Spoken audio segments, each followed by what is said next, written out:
What it is, guys, it's your old boy Pilk, and I'm coming back at y'all with another Dokkan Battle video. Now, today, we're going to be talking a little bit about Candy VEGITO, and a little bit about something that we haven't talked about in a long time, that's the Hidden Potential System. I think at this point, everybody kind of knows what the Hidden Potential System is all about.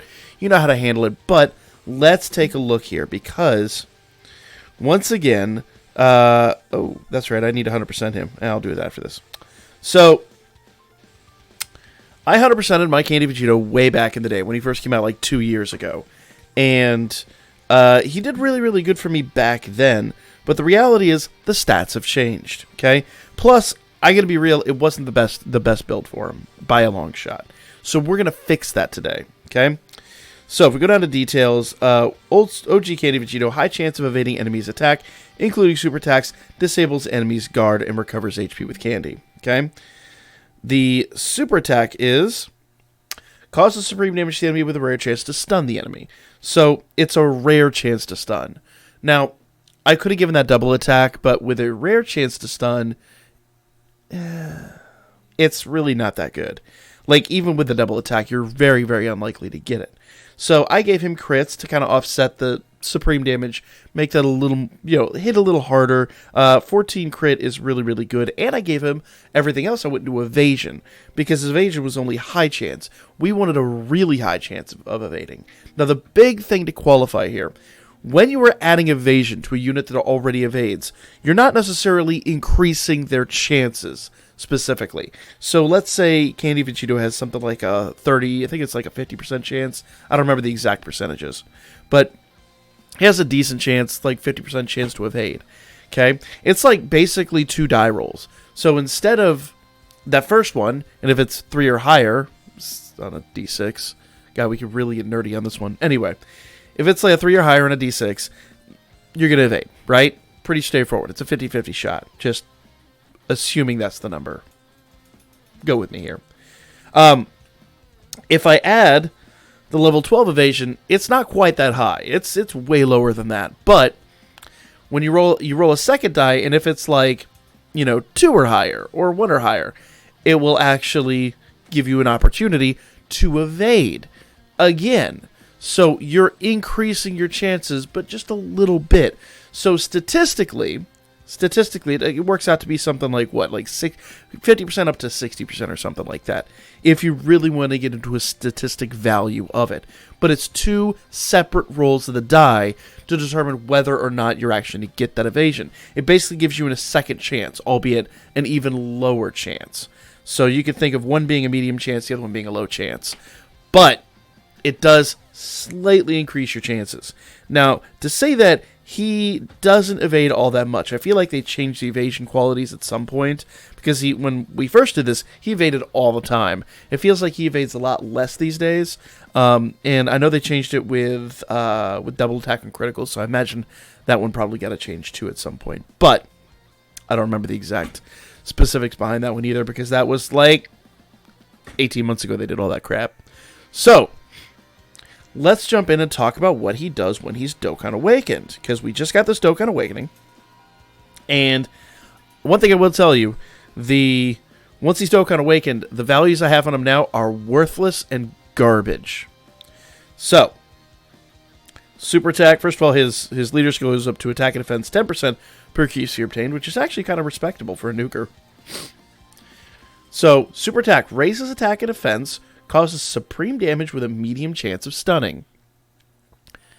Raises attack and defense with a medium chance of stunning. Medium chance. So that means all that critical is garbage now. We want double attack. We need double attack. Not to mention that raises attack and defense. Pretty handy. So, he went from being garbage to actually being super useful. Now, let's take a look at his passive skill. Great chance of evading the enemy. Great chance, instead of medium chance. Including super attack. Disables enemy's guard. Attack and defense 10% per key sphere obtained. Defense plus 10% per tech key sphere obtained. 10% per non-tech key sphere obtained. So basically, they're giving you, if you get rainbow orbs, you're going to be getting a huge amount of defenses. Or if you're in like super battle road and you can collect half a field of red orbs, his defenses are going to go through the roof. So this unit actually got really awesome. The problem is if I go back to the build, go back, there we go. Criticals are worthless. Criticals are utterly worthless in this equation. Evasion, not so much, mostly because, once again, that second die roll for evasion is just going to give you slightly better odds. It doesn't change a whole lot, but slightly better odds. Now, the only downside is, because he's tech, he's naturally got a little bit of critical, but I'm going to be real. We're going to go in and we're going to remove every other critical he's got. How do you do that? Well, if you haven't seen one of these before, basically when I go in here, I go to change it. Forget learning skill, okay? You got two ways you could do this. You could either spend 10 Dragon Stones, which I highly, highly advise against, or you could farm up another one of those Candy Vegitos. I happen to have farmed up 7. That's exactly the number we need. And now that skill is forgotten. We're going to forget all of our skills real quick. Okay, there. I'm even going to forget the evasion, and I'll show you why here in a moment. Let's go down here. It never fails. You get to recording, and nose starts itching like crazy. It's fall allergy season, and, well, y'all have been watching this channel for a long time now. Know I've got allergies out the wazoo, so... yeah. Even though that is right, I'm going to go ahead and forget that anyway. I already farmed him up, so might as well. All right. So every single one of our selectable star skills, except obviously that one, the ones that do critical and evasion, they're all of them are forgotten. So what are we going to do? Well, let's go up here to the top and start with this first one. This is double attack or crit. It originally was crit. I'm giving him double attack. This one was originally crit. I'm giving this one evasion. This one was originally double or evasion. I'm going to give it double attack. So on and so forth. Okay. So this is going to be my new build. And once again, I'll explain it here at the end. I'm going to give this one combo. I'm going to give this one double attack. I'm going to give this one evasion and this one double attack. Okay. So we went from, well, I think it was like 15 or something like that, critical to like 15 double attack. He still has a little bit of crit. There's nothing we can do about it, but only 6 dodge. Now, I'm going to stick with that. That 6 dodge is only going to equate to like maybe it tops a 10% chance. So you're talking less than that 1 die roll. But that is the tiny little chance, those people that believe in level 3 dodge, this basically is like one step above that. It's that tiny little chance on top of his other evasion. If his evasion fails, you have a small chance to roll for it one more time. Once again, it's kind of minuscule in this situation. I wouldn't blame you if you actually put those into critical, but for me, I really just don't think critical is going to be worthwhile. I think that extra dodge in this respect is going to be way worthwhile. Now, yes, I know he increases his defenses. I know he actually becomes a pretty decent tank, and we'll test that out. But absolutely real talk, I would value evasion over critical in that circumstance any day of the week. Now, I wouldn't blame you if you went critical in that regard. It's probably not a bad idea from a offensive standpoint, but because that's going to give you level 12 critical. I think, well, no, I think one of those has to be a dodge anyway, or does it? No, actually, I take it back. The two that, the one on the top, the one on the bottom, that would be level 12.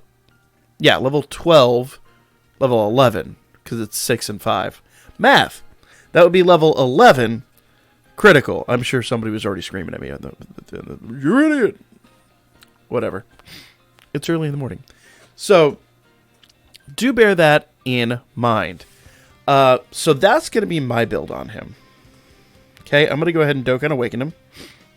I'm not going to test him out this video. This was just kind of a little, just a, hey, what's up, check this out, and this is what you probably want to do video. We'll probably take him on Super Battle Road. We'll go take on the Batara Super Battle Road with him and see what he does. But, yeah, that's pretty much it. There's not a whole lot more to really talk about in that regard because I do not want to spend those. Stop it. We'll use those. So I've got gobs of those. So, yeah. Pretty straightforward stuff. If you have any questions about it, comment in the comment section down below. If you have any comments about what I did, comment in the comment section down below. But I really think that is going to be the best build for what I expect out of mine. But you want to give him 100% as much double attack as possible. You want to get those stuns off. You know, at this stage of the game, stuns are ridiculously useful. So, that's the video. Like, comment, share, subscribe, follow my Birdman, hit me up on Booker. I'll be back at you guys with more Dokkan Battle. Not tonight, though. Tonight is Danmachi, so yeah, that.